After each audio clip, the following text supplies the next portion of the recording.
అద్వైతం అంటే అది రెండు కాదు అన్నాడు.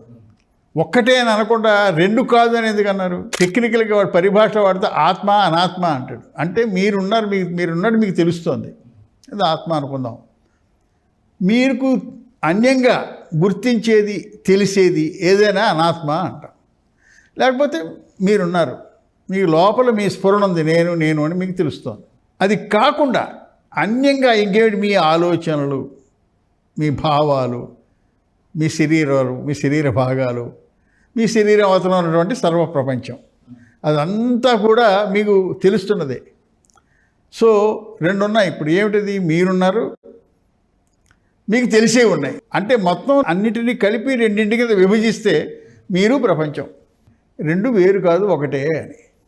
అంటే మీరు చూసేటువంటి, మీరు గుర్తిస్తున్నటువంటి మీ శరీరం, మిగతా ప్రపంచం అంతా కూడా రెండు జ్ఞానం తప్ప వేరే కాదు అనేది ఒక సిద్ధాంతం. అంచేత ఈ రెండు కాదు ఒకటే అంటే అద్వైతం, రెండు లేవు అని చెప్పడానికి అద్వైతం అంటారు.